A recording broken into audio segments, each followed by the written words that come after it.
Thank you so much for joining my webinar on interests.me. This is an introduction to our digital communications tool. interests.me helps to make digital communications easy. We help you to create email newsletters, print newsletters, web pages. We help you to blog and post to social media, and all in one simple tool, especially designed for local nonprofits. So hopefully you can see my screen. The reason why we've built this tool, very briefly, is because communication is quite a lot of hard work for a small group or organisation. And that's because you'll probably have a very wide mixture of members, customers, supporters, prospects, volunteers to communicate with in a local area. And because you want to communicate with such a diverse range of people, all of those people will not interact with the internet in the same way as each other. So you won't be able to find them all necessarily in the same place. Some of them will be absolutely all over everything digital. You'll find them on Twitter and Facebook and every social media platform going. They're the people on the right, and that's about 25% of the population, maybe 25, 30%, that use a lot of different social media networks. And then you've got another chunk of people, a quarter of the population, who are online. They use Facebook, they use email. That's pretty much all that they do online. So they browse the internet, use email and use Facebook. And then you've got another segment of people, another quarter of the population, who really aren't on social media at all. They might have a Facebook profile, but they don't use it regularly, and they're not regularly checking it. But what they do online is rely upon email and website browsing. And then you've got 25% of the population who really aren't online at all, or hardly online, and they really rely upon print and broadcast media to get their information. So when in a single area, you're likely to have all of these types of people, and you want to communicate probably with most of them. So if you want to do this effectively, you need to be communicating in a lot of different ways. So that's what interests.me has been built to help you with. And we have a complete solution designed for non-experts. We help you get the word out to everybody as quickly as possible and without very much effort, without spending too much time. On the left-hand side, you'll see what our tool looks like. We have a uniquely simple solution to help you create email newsletters, social media posts, blog posts, and printed newsletters really, really quickly. As you'll see in a second, we claim that you can get things out 6 ways in 3 minutes. So once you've written something, you've got something to say, you can get it out there really, really quickly, lots of different ways. But on the right-hand side, although you can use our tool even if no other group in your area is using it. Sorry, just check what's going on my computer. Okay. You can use our tool completely standalone without anybody in your area using it. However, if your area has lots of groups using interests.me, then you can join an interests.me community. And that means that you can join together with other local organisations. You can have a community website for your community where you can all post effectively your events, anything that you've got to say, your stories, to that website, so you can help each other to amplify your voices. And not only that, but you can also share each other's news, events, stories, and activities in your email newsletters as well. So when you're building your email newsletter, you can add news from around your community that you think is going to be really relevant to your members or your supporters. And equally, other groups can do the same for you. So you get this network effect in a local area, which goes way, way beyond your own group, and you're not just talking to your own members. So I'll go straight on to showing you the insides of our tool in just a second, but it all starts with you creating a story. Stories are the building blocks for all of your communication efforts.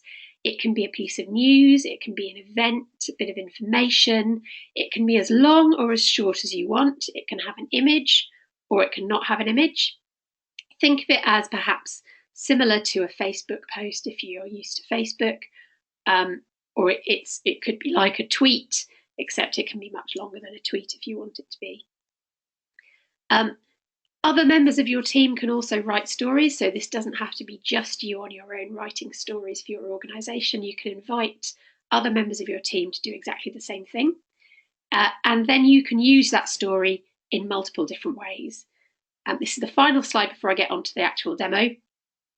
So these are the 6 ways in which you can communicate your story once you've written it. Firstly, as a blog post. Secondly, by social media, so you can tweet it, you can post it to Facebook. There's lots of different kinds of social media posting you can do. Thirdly, you can add it to an email newsletter. And an email newsletter is often made up of more than one story, but it can just be one story. Fourthly, you can create a print newsletter that's exactly the same as your email newsletter. So if anybody in your organisation is not online, you can print off exactly the same information to let them read it, and you can put it in if you have premises, or you can put it out and about in your community. The 5th way is through using our email network. So this is if there is more than one organisation in your area using interests.me, you can actually share your stories with other organisations. And the 6th way is on the community website. So I will now go and show you exactly how this works. And to do that, I need to go online. So here you can actually see, you should be able to see my screen. This is a web browser. And here I have logged in to interests.me as Horsell Residents Association. So here on the top left, you can see Horsell Residents Association. And if I'm a member of, if I'm associated with more than one organisation, and I'm doing this for lots of different groups, then they will all appear here if I click here. So you can see everything that I'm actually involved in, which is a lot. But you can flick between your organisations if you've got more than one. So we're here on the story page, and this shows you all the stories that I've written. It shows you them nice and visually, so you can see whether they've got a picture or not, whether they've got a title, and also whether they are public or not. So here that there's a public little red tab on the top right, which will display if you've made that story public. So the first thing that I'll show you is how to create a new story. And you do that by going to the Create New Story button at the very top right. So by clicking on that, you can see a lovely story panel. And we'll just call this a test story. And we'll write a lot of rubbish in the body text. So, I mean, you can write anything you like, make it as long or as short as you want. You'll see at just above the body text box, you can make your text bold, italic, you can add bullet points, or you can add hyperlinks into your text. So let's just do that. Let's test a hyperlink.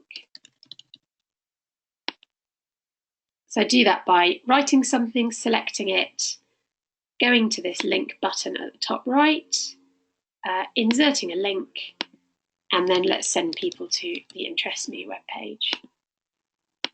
So that's a hyperlink. Very, very straightforward. You have a few options at the bottom of this story, as you can see. Team members can use this story, so that means other team members, if I have them, can see this story and they can edit it and they can use it in emails that they might be sending. You can also add an image, so I'll add an image. And it will bring up my my desktop here. I have got no idea what images I'm looking through now, but here we go. Let's pick a JPEG image here. So it's now uploaded that image, associated it with my story. That's great. So if my story is actually about an event, then you can add event details. So this is just a bit of what we call metadata.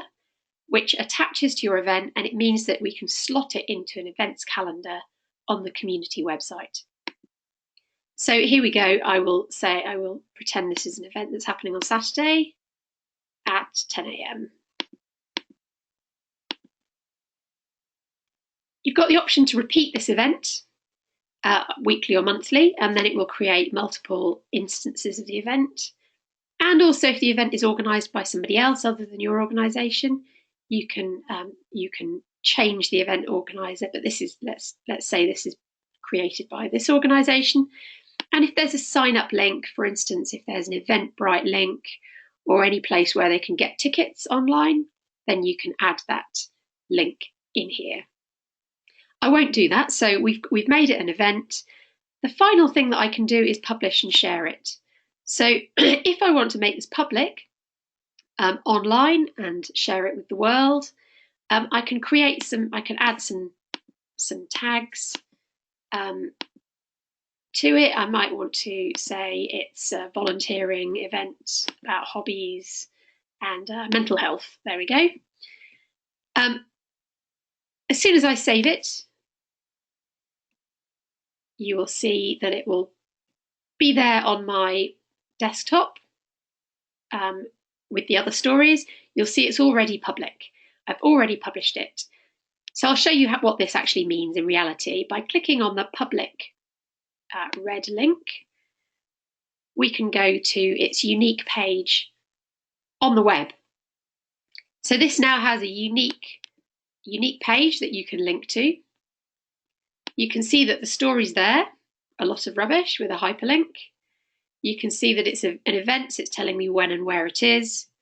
And it's also linking to the organisation that's posted it. So if I click through to Horsell Residents Association, you can see Horsell Residents Association's Interests Me page. Every organisation can have a page like this. It starts to publish all the stories that you have made public. So it's like a one-page blog, really, and you can see that this can look really nice if you've added photos to it. So we'll go back to the top here. The other thing to notice is that Horsell Residents Association is a member of the Horsell and Woking communities. So I'll show you how this works just a little bit later. For the time being, we'll go back to stories. So you can see how we've published this story as a blog post. I will actually go back, click on that story, and show you the next way that you can share your story.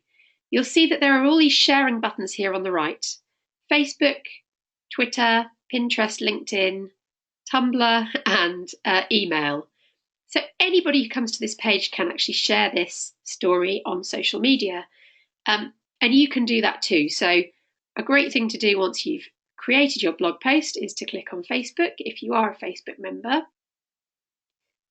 And it will take you to a place where you can share this on Facebook. Now you can either share this on your own timeline, or on a friend's timeline, in a group, or on a page that you manage, or even in a private message.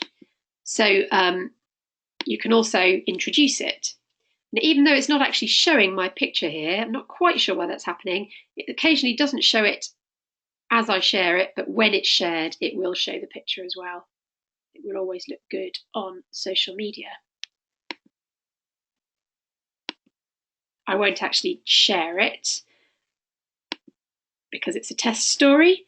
If I go to click on Twitter, it will create a bit of automatic text to share on Twitter. You can change that text if you want to. It will tell you the title of the story and who's sharing it, and a link straight through back to that story. So very, very quickly, you can share it on Facebook and Twitter and get it out there on social media.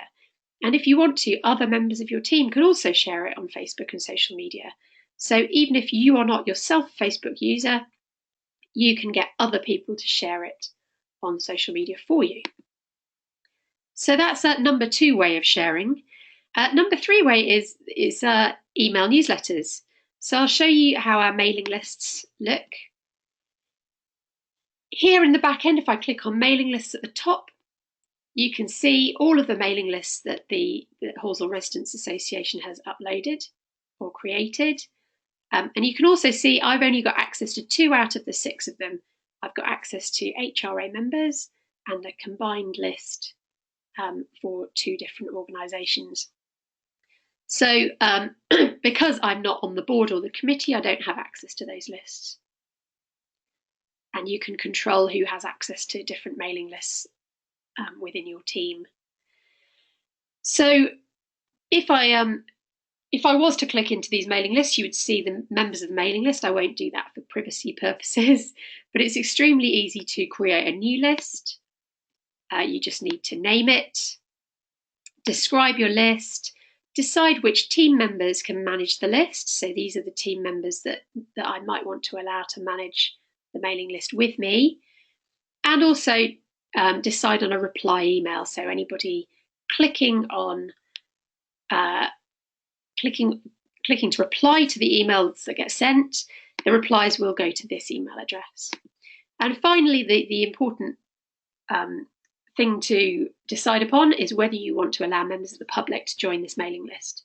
So if you allow members of the public to join, the mailing list will then appear on your organisation's public page and people can sign up themselves. If you don't want people to join the mailing list and you just want to add them manually, then you can leave that box unticked. So there's mailing lists.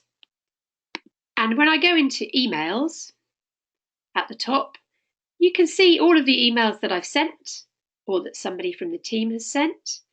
You can see how many what open rate that those emails have got. So that's incredibly useful to see how many people are seeing opening your emails and seeing them. And you can see any emails that you're working on. What I'll do is create a new email by going up to the top right here and clicking on Create New Email. It will ask me which mailing list I want to create an email for. So in this case, I'll create one for HRA members. And then it takes me to a beautiful email editor. So here is my email editor. And here on the right-hand side, you can see my test story. So if I want to add my test story to the email, I simply click plus, and it adds it into my email, together with the image and all the details. That's great. If I want to edit it, I can still click to edit it, and I might want to add something or take something away. I can also add multiple stories. So I'm now adding a story here about Horsell Footpaths Working Party. It's actually a bit of an old story, but never mind. And as we go down to the bottom, you can see there's some more stories which Horsell Residents Association hasn't written, but which other members of the community have written. So because Horsell Residents Association is a member of 2 communities, these other community stories will come up and I can choose whether I want to add them into my email as well. So for instance, if I wanted to add this story from the Alpine Garden Society, then I can see what the story is all about. I might think, yeah, that looks really, really interesting to my members. So again, I can add it into my email newsletter and it will just add another item straight into there. So if I'm happy with my email newsletter, I give it a subject such as August newsletter. I might have a little introduction here at the start, and then I could send the email. It does make sure that I want to send it before it actually sends it, so that I can't make any mistakes. And in this case, I will go back and not send that email. You can also save it, or you can send a preview just yourself so you can see what it looks like in your own inbox. And this brings me on to the 4th way of sharing what you've got to share, which is creating a PDF. So you'll see at the top right, there's a button that says Create PDF. If I click on that button, whatever I've just created for my email becomes a PDF. It becomes a 2-column PDF. To be fair, this is probably not the best example of the PDF because there's quite a lot of white space in it because of the size of the items. However, you can go back and say, well, actually, maybe I'll add a bit more to that story over here, make it take up a bit more space, or maybe I can reorder my stories. And when you're happy with that PDF, you can simply download it and print it. So what I didn't show you was that you can use these arrows in the email to reorder your story. So if I want to put this story right at the very top, it's very easy to do that. I just reorder it. So we've seen how you can create a blog post, how you can share your story to social media, lots of different types of social media.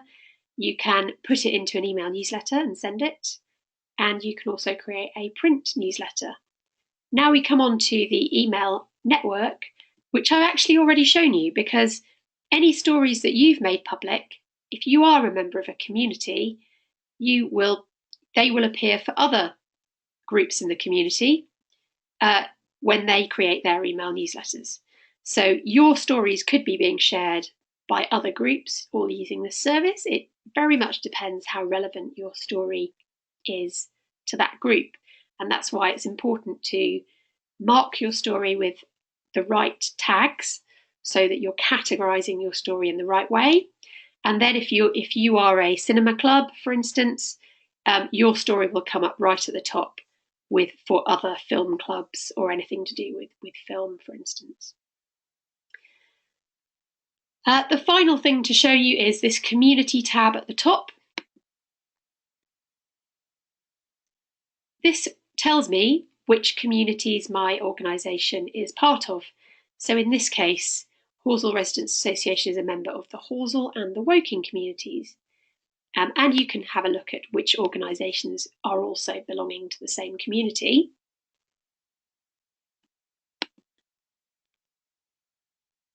And if you go to horsell.interests.me, which is a public website for Horsell, when it loads, you will see that my test story is there on the front page of that Horsell website.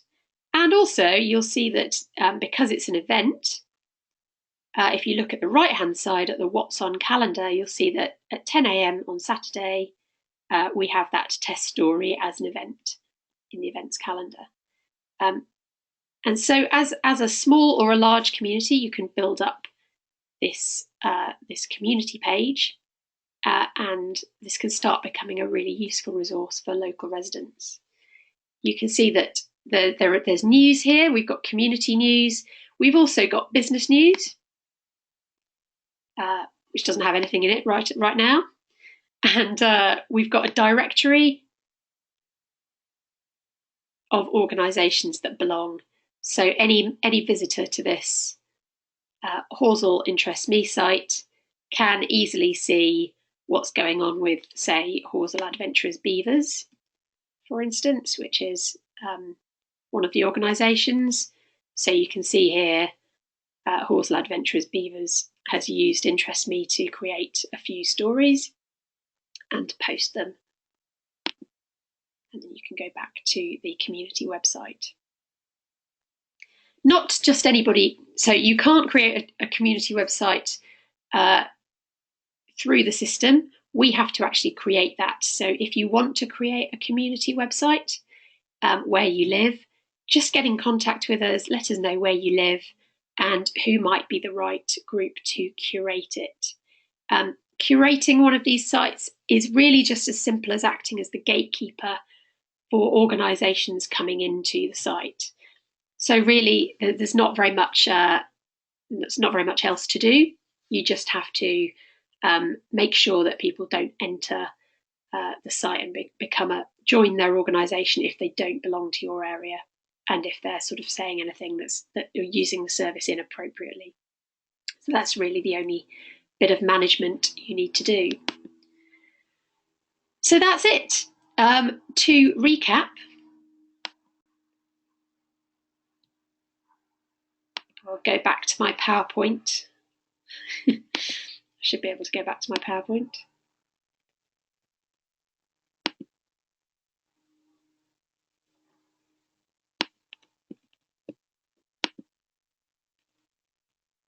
To recap, we try to make it easy for you to share your story in lots of different ways. And although I went through everything very slowly, It is very easy to create a story, and once you've done that, we've timed it. It probably takes 2 to 3 minutes to pretty much do everything. To post it as a blog post, to share it on social media, different types of social media, put it in an email, print it, let it go, be released to the email network, and obviously to be published to the community website. So all of this really doesn't take very much of your time at all. It's very straightforward. We've built our tool specifically for non-experts, so it is very intuitive and straightforward to use. And you can use it as a team as well and give different team members different privileges if you want to. We'd love you to have a go with it. So if you've got any questions, let me know. Thank you.